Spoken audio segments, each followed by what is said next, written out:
자, 여러분들에게 이제 우리 잘 봐요. 허리가 삐었다라는 사람들을 관리하는 방법과 어떻게 해야지 좋아지는지, 그리고 어디부터 봐야 되는지 봐야 되고, 염좌라는 단어부터 한번 봐요. 1번. 염좌는 스프레인이에요, 스프레인. 염좌는 뜻이 뭐냐면 인대 손상을 주로 얘기합니다. 인대 손상. 다시 얘기하면 인대는 뼈하고 뼈를 연결하는 게 인대잖아요. 응? 뼈하고 뼈를 연결하는 게 인대인데, 요 인대가 손상을 받으면 그 가동 범위가 넘어가게 되면 우리를 염좌라고 얘기를 해요. 근데 허리 염좌라고 하는 것은 허리의 가동 범위가 넘어가서 순간적으로 통증이 오면서 브레이크가 걸리는 거거든요. 근데 진짜 이게 염좌 개념으로 오는 건지도 한번 봐야 되는 거죠. 자, 이렇게 골반이 옆모습으로 보이고 여기가 앞쪽이고 뒤쪽이면 균형이라는 단어를 한번 잘 보자고요. 요게 앞쪽에는 복직근이라는 근육이 있어요. 뒤에는 척추 기립근이 이렇게 있죠. 있죠. 그러면 요게 서로 관계를 우리는 뭐라 그래요? 기랑이라 그래요. 반대되는 힘의 에너지를 기랑이라고 얘기합니다. 그런데 허리가 아프면 요방형근이라는 근육이 허리 뒤쪽에서 요방형근이 잡아줘요. 그럼 이 힘의 균형이 앞쪽에서는 장요근이라는 근육으로 잡게 됩니다. 그럼 이게 기랑이 맞게 되죠. 근데 여기에는 또 약간의 모순이 또 들어가게 돼요.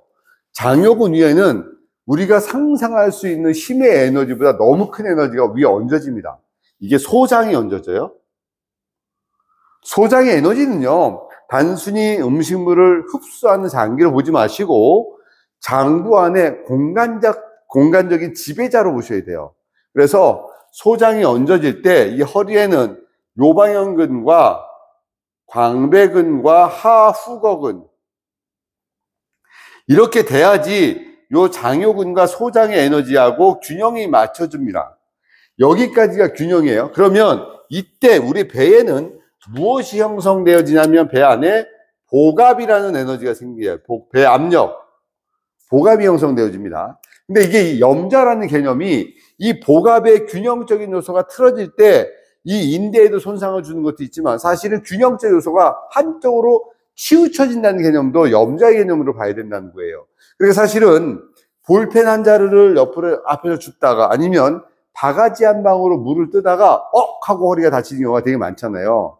그래서 염좌의 개념이 삐었다라는 개념과 균형이 틀어졌다라는 개념과 또 하나는 이렇게 기랑과 균형의 방향성이 틀어짐으로 인해서 그로 인해서 몸의 균형이 깨져서 동작을 못 움직이게 막아놓는 거죠. 그렇게 되면 어떻게 됩니까? 염좌가 오게 되는 첫 번째 증상. 일단 복식호흡이 안 되죠. 숨이 깊게 쉬어지지 않습니다. 그죠?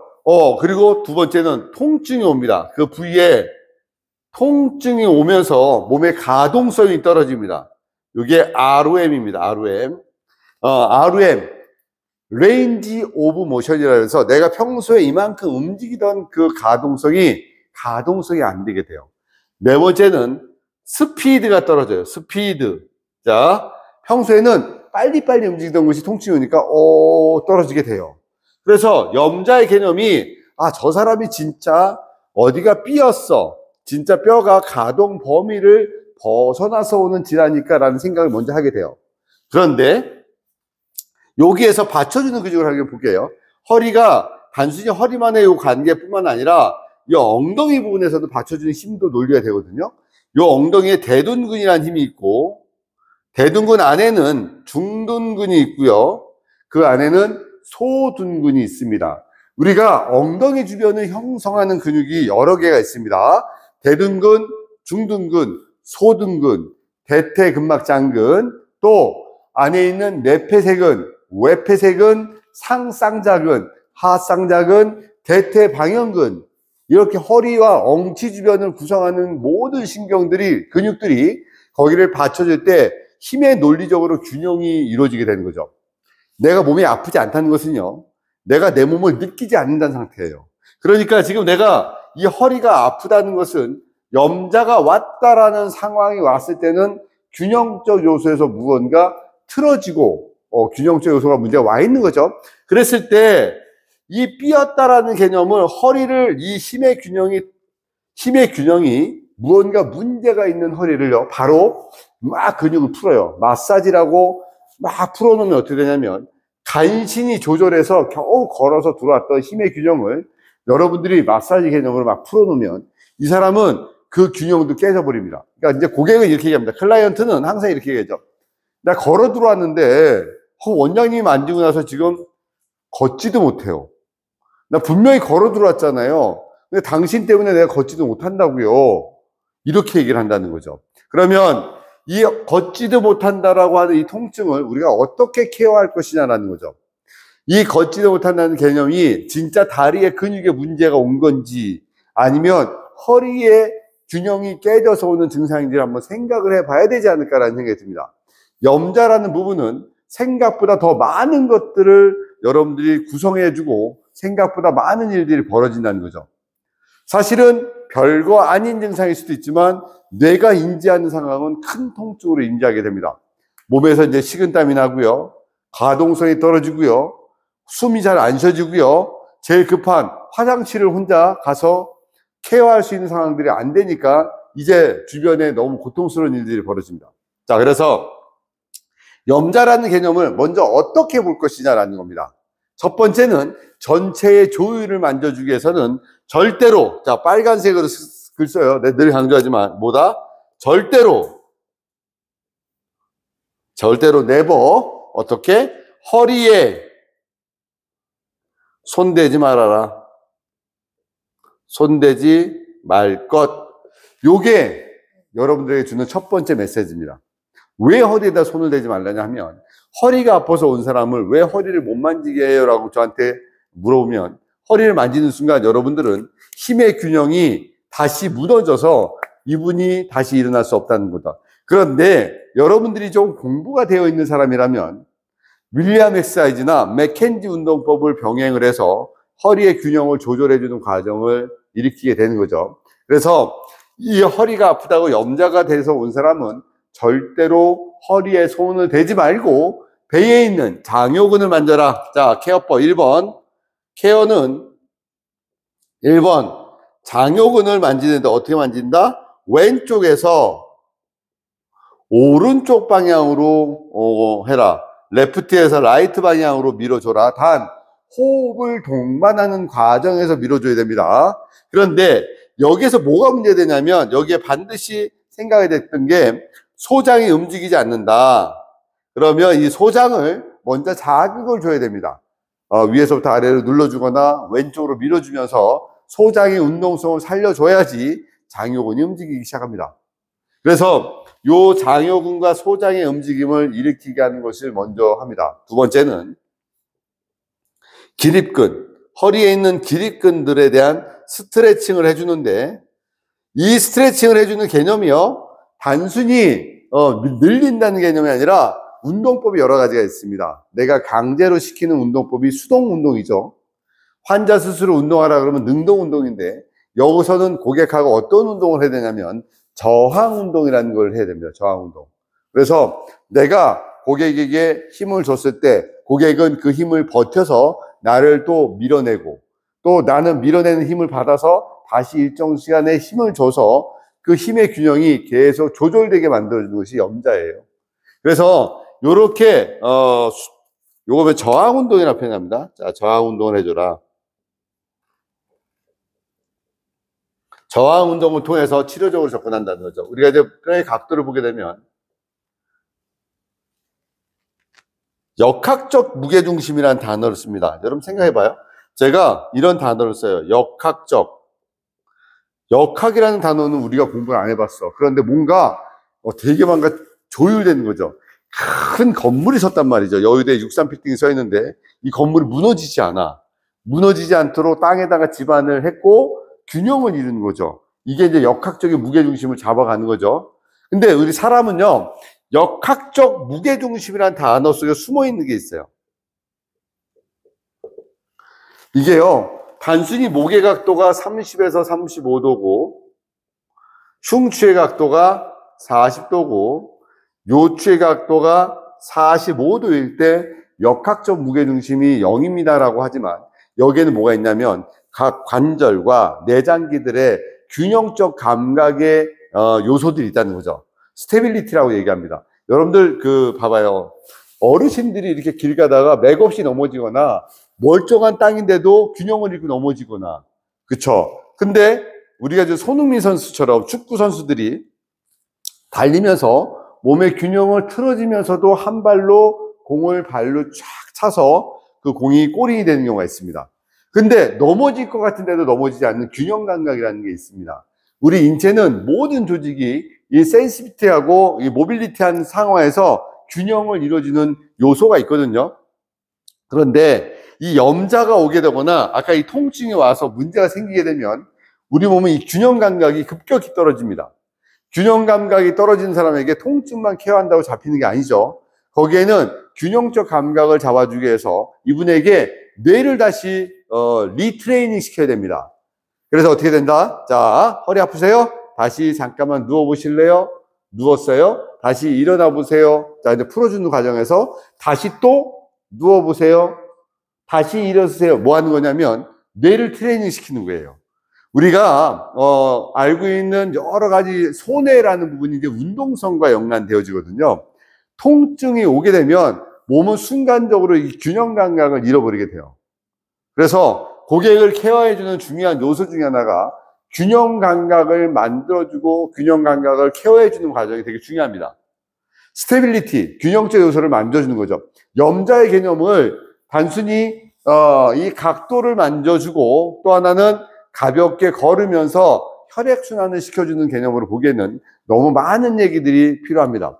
자, 다시 얘기합니다. 허리 염자라는 개념은 자기의 가동성을 벗어나는 상향의 증상이죠. 그래서 가동성을 벗어나는 상태의 증상을 염자라고 하는데 우리가 허리에서 요추 염자, 룸바고라고 얘기합니다. 또는 허리 통증 또는 룸바 스프레인이라고 하는 이 염자의 개념은 우리가 생각하는 것보다 더 많은 얘기들이 숨어져 있다. 자, 이렇게 정리가 되어져 있는 이 부분까지 이해가 되면 여러분들에게 이제 허리에 대한 통증에 대한 구체적인 구분을 좀 시켜줘야 되는 부분이 필요한 부분이 있습니다. 그래서 제가 여러분들에게 허리 통증에 대한 구분을 좀 시켜드리려 합니다. 자, 허리가 아프다는 게 여러분들은 어떤 증상을 주로 많이 봤어요? 삐었다, 허리 디스크, 또 척추관 협착증, 척추 전방전이증, 척추 분리증 이런 얘기 많이 들어보셨죠? 그래서 허리가 아프다고 했을 때 우리가 알고 있는 양의학적 진단적 요소들은 그렇게 나눠집니다. 디스크, 허리 디스크. 자, 우리 양의학적으로 한번 볼까요? 양방학적이랍니다. 양의학적. 이건 양방학적인데, 자, 우리가 제일 많이 알고 있는 게 디스크.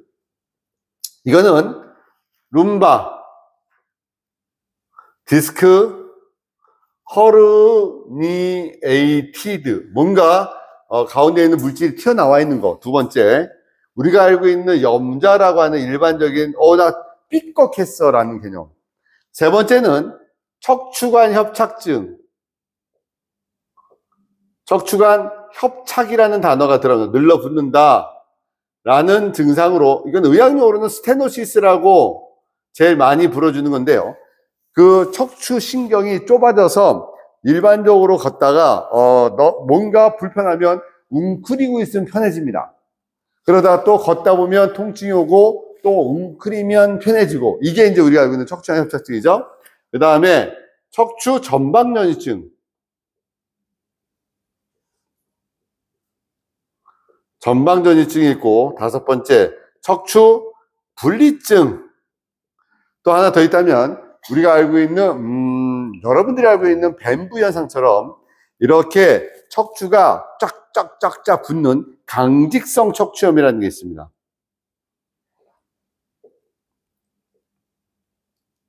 자, 이게 이제 우리가 알고 있는 양의학적 요소죠. 자, 이제 우리가 알고 있는 것보다 더 재밌는 한의학적으로 허리가 아픈 얘기들을 설명할 수 있습니다.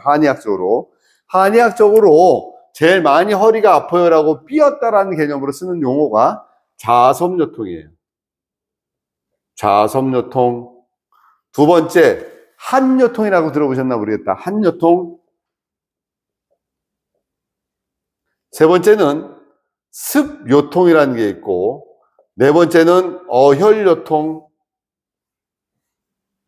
다섯 번째는 쭉쭉쭉쭉 기요통이라고도 들어보셨나요? 기요통. 또 여섯 번째가 이제 식적요통. 자, 그리고 나서 여기에 많이 또 우리가 게 제일 많이 쓰는 용어 중에 하나가 신허요통이라는 단어가 있습니다. 저는 한의사가 아니고 한의 선생님들의 그 지식을 쫓아갈 수 없습니다. 그래서 우리 한의 선생님들의 지식적 양은 이 양의학적으로 진단할 수 있는 것보다 더 많은 것들에 대한 고민성이 들어가 있죠. 이거 말고 이렇게 이제 우리가 알고 있는 허리의 단계적 요소보다 여성분들이 허리가 아픈 요소는 또 여러 가지 요소가 또 숨어져 있는 게 있습니다. 여성분들은 남자들보다 소화력이나 운동성이 좀 떨어질 때가 있고, 여성분들은 소화 배설기에 약간의 장애 운동이 둔해서 변비가 있는 경우가 많죠. 또 여성분들은 생리통이라는 특수한 통증을 또 가지고 있고, 출산 후에 회복되는 과정에서는 여러 가지 몸에 불편함이 있습니다. 그래서 여성분들의 증상은 항상 한 가지 더 생각을 해야 될 부분으로 남아 있는 것이다 라는 겁니다. 그런데 이런 모든 것 중에 염자라고 할 수 있는 부분들, 허리의 증상들, 뭐 좌골신경통 또는 통증을 얘기하게 되면 이상근, 증후군 등등등 여러 가지가 놓는데, 우리가 손으로서 이 사람의 몸을 케어할 수 있는 것 중에서 진짜 바라는 게 뭔지 알아요? 그 사람 몸이 스스로 치유될 수 있도록 도와주는 거란 말이야. 근데 우리는요, 잘못하면은요, 내가 무언가를 변화를 일으켜서 이 사람이 갑자기 확 이렇다 생각을 하죠. 그게 아니라 제가 그 사람을 도와서 치유될 수 있도록 만들어내는 겁니다. 사람의 몸이 좋아질 수 있는 가장 첫 번째 원리는 혈액이 들어가면 된다. 혈액. 8대 키워드 중에서 혈액이 들어가게 하려면 호흡이 일어나고 혈액이 들어가고, 그리고 균형을 맞춰주면 몸은 치유적 요소를 가게 됩니다. 여러분과 같이 이제 제가 요추 염자를 풀어주는 그 요소의 운동과 그것들을 보여드릴 겁니다. 그러다 보면 허리가 아프다고 하는 사람들에겐 이러이러한 운동성을 해줬을 때 허리가 편안하게 될 수 있다는 두 개의 요소가 있습니다. 하나는 윌리엄 엑서사이즈 개념과 맥켄지 운동법의 개념과 저항 운동의 개념과 수기를 하는 방법과 풀어주는 포인트들에 대한 설명이 필요한 부분이 있겠죠. 그래서 자세하게 이제 이 영상 이후에는 실기 영상을 제가 여러분들에게 보여드리겠습니다. 자, 감사합니다. 실기 영상에서 뵙겠습니다.